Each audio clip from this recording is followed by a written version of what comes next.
Well, when I was teaching in Fullinger Auditorium a few years ago, I had a student who I was watching as I was lecturing, and they seemed like they were kind of in and out of it, not sleepy, but almost unstable physically. And at the end of class, they went to go stand up, and then they sat back down, and my team and I went and asked this individual, like, what's going on? Are you okay? And they explained to us that they were on the lowest meal plan, or the least expensive meal plan that the campus offers, and so they don't have more than one meal a day certain days of the week. As I kept listening to this student, as well as other students who were telling me it's really hard to sit in class and have you talk about food when I'm hungry, I realized that this was a pervasive problem with my students in my class. And so I started out by having my husband and I bringing food from our house, and we were supplementing students' nutritional needs by putting granola bars up on the front of the stage. And then it went further to snack cups and other things. And then in reality, we realized this wasn't sustainable for our family financially. And so I started partnering with other local entities, specifically Schnucks and Mahomet now donates food. And so before, during, and after class, students can grab snacks that are donated to help nourish themselves, or they can bring them to other friends who are in need.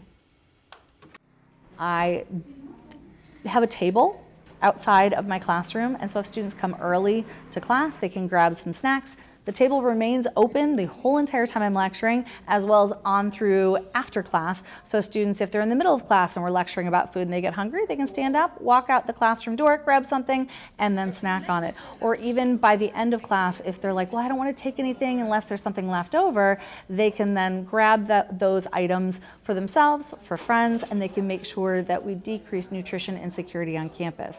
Some snacks and free So if someone is struggling with nutrition insecurity and they might be a little insecure to reach out, or they might feel a little bit ashamed, just know that you're not alone, that 25% or so of our campus body here is not nutrition secure, meaning that they do need help with meeting their nutritional needs in one way or another.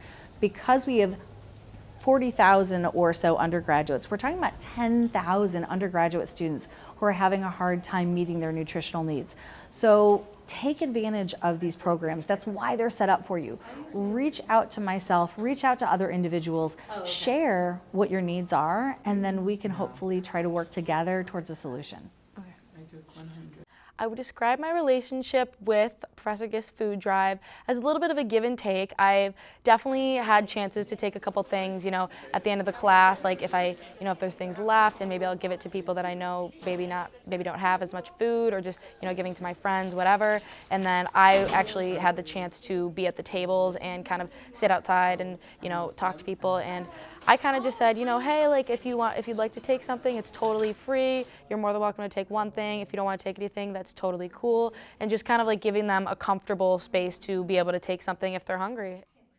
Running this program does take quite a bit of time, energy, labor, and it can be hard to balance it with my own health and wellness. I know that there have been times when I've picked up the food for my students, run to school/work, and made sure my students had food that they could grab either outside my office or outside the classroom.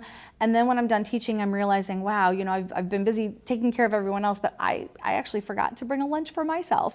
And so then I'll call my husband, or I'll have another friend who comes and can bring something to me during my office hours. So it's really something that I'm not doing by myself. It's this collective effort, either directly or indirectly, with lots of other individuals.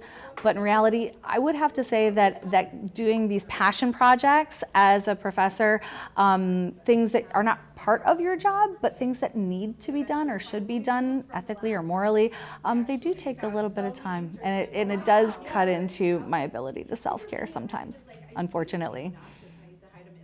I think Professor Gist does this free food drive because she knows that the core of student success comes from their well-being, and that comes from being healthy, well-fed, and just having those, very tangible things at their fingertips to be able to access every day is not something that everyone has the chance to have. My family was relatively well-to-do. We grew up in the Chicagoland suburbs.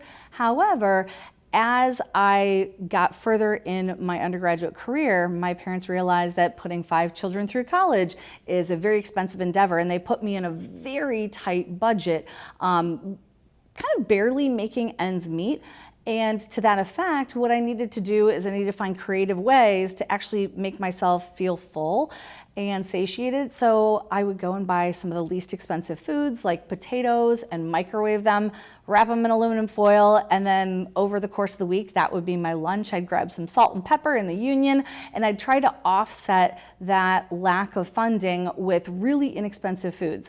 But what that ended up doing is it ended up causing some nutritional deficiencies in myself, and actually my health and wellness was compromised because of that. So even if someone comes from a relatively well-to-do family, doesn't mean that the family has it in their budget to pay for tuition and fees and books, and then also proper nutrition for their college student as well as siblings. And with that in mind, imagine how much more difficult it is for other individuals who aren't coming from these affluent families. So for myself, I was like, if it's hard for me to meet my nutritional needs, how much more difficult is it for other individuals?